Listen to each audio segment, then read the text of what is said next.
So number 5 is going into the energy and agricultural space, that they become manufacturing driven. So first on energy, one of the biggest breakthroughs in the last 10 years is that the cost of solar and lithium battery have been reduced by over 80%. And they will be reduced by another 80% or so in the next 10 years. And if we're looking 20 years, they might be reduced by 90% to be 1/10 of what it is today. That by then, these will be indisputably the lowest cost energy source for the world. And they can be enhanced by wind energy, potentially hydrogen, and certainly there's electrical grid to back them up. One of the interesting ways and problematic ways of using this type of new energy, while it is clean, is that the solar panels can collect energy from the sun when it's during the day, and then that energy is used, but also stored in a battery, which can be used at night. And hopefully the storage is good enough for use in 365 days a year. But there are many problems. One, of course, is what if the battery isn't enough? Well, then we have to back up to the current electrical grid. The other issue is this energy cannot be arbitrarily transported from one house to another, or one city, certainly not from one city to another. So they have to be used on the spot or near the spot that you collect. So they'll be distributed. So we imagine the right solution for the human race is over the next 10 to 20 years, really place a lot of these distributed combination of solar energy and improved batteries. They might not be based on lithium anymore. There will be new types of batteries by then, and material improvements are coming. So if this distributed storage, it could cost trillions of dollars globally to build this out. But if this were built out, we would enjoy energy at something like 1/10 the cost of today. They will be basically clean. They can be used for all kinds of tasks, because once you have almost free energy, you have almost free water, because you can do desalination as a manufacturing process. And the exciting thing for all of us is that this turns the energy problem from a natural resource problem into a manufacturing problem. We're no longer relying on certain countries that have oil or other natural resources, the haves and have-nots problem. Every country can either manufacture or buy equipment manufactured by other countries to produce for its energy at a fraction of the cost. So this is quite an exciting revolution. It's not exactly AI, but AI can and will be used in the storage, transport of the energy, can be used in designing the energy consumption to minimize it. It can be used in the design of the new material. So there's AI in places, but largely this is an energy revolution. And manufacturing isn't just going to be useful to produce the new energy source, but it can be used for in agriculture, in the future of vertical farming, and also in 3D printed food. We can now grow meat from stem cells. So we can actually grow a piece of beef without ever hurting the animal. And also in the future, we can have new kinds of meat and vegetables that we've never had through the technology of synthetic biology. So this is, again, turning production of food into one from agriculture, which depends partly on the weather, but into one that's manufacturing, making it predictable and also lower cost through quantity production. The last point I want to talk about is to further go into the materials revolution. We've already kind of covered the advances in synthetic biology. The biggest advance there is CRISPR, and CRISPR is a way to do gene editing. And gene editing allows us to potentially make new types of organisms. And it can be used, for example, to turn a worm into a fertilizing worm by editing its gene. And we've already talked about how we can grow meat on a petri dish, and we can use it for drug and therapy discovery. And we can actually use this synthetic biology to create many more materials: rubber, cosmetics, fragrances, fashion, fabrics, not from chemicals, but built one molecule at a time. So this will be good for the planet, and essentially also turns more things into a manufacturing problem and a manufacturing opportunity. So if we combine these three things together, we are looking forward to an age of plenitude. This is probably not 20 years, it might be 40 or something like that. But as the cost of energy plummets, the cost of materials drop, and the cost of production also goes to a very low number, from using people labor to using autonomous robots. This will move us closer to what I call plenitude, which means we have enough, because the cost of goods will have dropped enough that we should be able to come close to eradicate hunger and poverty, providing decent living for all of the human race. And that's something the human race has been trying to do for millennia. And finally, I think we can see we're close to it. AI plays a role, but other technologies also play a role. Of course, this assumes there's well intention by the people, that companies don't get greedy and they actually try to make this lower cost goods available to all. So there are many more predictions in my book, AI 2041. I won't go into these. I will close on a few points that people might wonder about. So I think AI will be able to, while AI cannot have the human reasoning abstraction capability, AI will be able to simulate it, because the natural language applications naturally, we will have AI that exhibits intelligence, exhibits some degree of analysis, abstraction, even creativity, but it won't be a full superset of humans. We see that AI and humans are symbiotic. We'll use AI to help us with tools, I believe that we'll also see immersive environments with AR and VR definitely working in 20 years, probably beginning to work in 5 to 10 years, with non-intrusive small devices like glasses, which you can put on and see a combination of what's real and what's synthetic. Quantum computing should begin to work, and that will further revolutionize these AI capabilities and algorithms. I don't think we will be at singularity or AGI, artificial general intelligence, or super intelligence in 20 years, not because I don't think AI will advance. I do believe AI will grow a lot.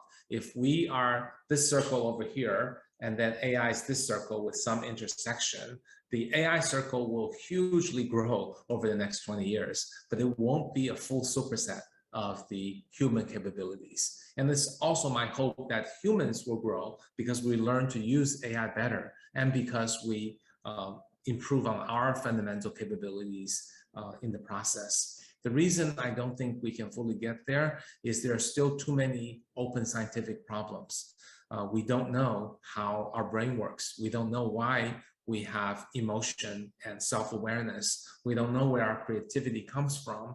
And if we need to deliberately program these, we also don't know how, because AI currently operates on data. So it sure looks like a couple of very big breakthroughs are needed. And it's hard to predict breakthroughs, but in the past 60 years of AI, there's only been one big breakthrough. To suggest there would be multiple 5 or 10 new ones in the next 20 years just seems aggressive to me. And there are many issues about the dangers of AI. We don't have a lot of time to cover this in detail. Concerns about AI's personal data being lost, concerns about security, concerns about fairness. And my general belief is that we do need regulations to prevent very egregious behavior, and they need to be There needs to be deterrent, and bad people who do these bad things, when they're caught, should be severely punished. That needs to be in place. But I also believe we need to let technologists figure out a way to solve these technology-induced problems. Just like when electricity first came out, it was dangerous. People could get electrocuted, but then we came up with circuit breakers. Just like when internets were first connected to PCs, we got viruses on our PCs, but then we invented antivirus software. There are beginnings of ideas, some of which illustrated here, that are looking like technology solutions might be able to harness the problems created by AI. I'll just give one example. People are very concerned about protection of personal information. Yet, if we don't pool people's information together, we can't really train AI. That is until the idea of federated learning was discovered. It's in an area called privacy computing. The idea of federated learning is, imagine we're all want to be careful about our health data. We don't want everybody to have it, but our hospital already has it. So suppose we create a system, and this is what my hospital, this is your hospital, this is someone else's hospital, and our data resides in the hospital where AI is trained from them, and then all these AI trained in each hospital are pulled together, then this guy never saw any of our data. So if this can be proven to work, then we will be able to have our cake and eat it too, protect our privacy, personal data, and still benefit from the power of AI. So it is my hope that technologists will see a call to action and solve many of these problems caused by technology so that we can enjoy the technologies without the externalities. So that is the end of my talk, and I would be happy to take some questions now. Thank you. Hi, Kai-Fu Lee. If you could stop sharing your screen, I'll pop back. Hi, everyone. Hi. Thank you so much for that. That was fascinating. We've had lots of questions coming in. A couple have just been answered by you because lots of people are asking about privacy and data. But we've had one question from Marianne, which is interesting. She's a teacher, and she says that we've spoken a lot about AI and adults in terms of healthcare and transport, but she wonders if you think AI will affect education at all. Oh, absolutely. It's in fact one of the stories in my book about using the use of AI for education. Because of what we could afford as a society, we've always had a large student to teacher ratio. One teacher had to teach 25, 30 students. And the problem is every student is moving at a different pace, and every student has different interests. And the best way to teach each child is arguably very different. This is why a lot of people in the US want to do homeschooling. But of course, we can't all afford that. But imagine when AI arrives, we can then use the ability to target, right? We hate it when YouTube and Facebook target us, show us all these videos that we get addicted to. But imagine if AI learns enough about your child on what motivates him or her. If they like superheroes, then we could have a game that's playing superheroes, at the end of which they learn some concept in mathematics. Or if they like basketball, the games could be, the questions could be rephrased in terms of basketball. And if they get lost in one particular area, the assistant could slow down. So the personalized tutoring can be developed as an AI companion / teacher. That will be a great way beyond the in-class lectures to help each child learn with interest and have fun. And it's not just education, but it's entertainment, it's engaging. The human teacher still has a number of great roles to play. The human teacher creates that human connection and trust, and can teach about creativity, curiosity, can teach critical thinking, can organize team events, can motivate the kids, can help them understand human values, separate good from bad, and can help the students learn about empathy and trust and compassion, and can essentially be a lifetime mentor, which is, I think, what the great teachers really are best at. The best teachers are not just standing on a whiteboard. and saying the same thing year after year, or correcting homework. AI can do the routine work and really elevating and liberating the human teacher to be mentors for life. That's really interesting. And we've had a lot of questions coming in about, which I think you must imagine come in about AI taking over certain jobs and what skills you would then need. But I think you've answered that question there in terms of different roles come in as AI comes in, and the human part of us is what means that we work alongside AI rather than necessarily competing with it. Right, but also I do acknowledge there will be many jobs that will be gradually displaced. The more routine the job, the more likely they'll be displaced. With one exception, which is the service industry. When there's a service industry with a strong human-to-human connection, then AI cannot take that away. For example, in healthcare services, the World Health Organization estimates about 15 million more jobs will be needed in the next 20 years in healthcare services. This is not just nurses, orderly, but also elderly care and at-home care. These are jobs that robots are too clumsy to do and don't provide the companionship and trust that a human can.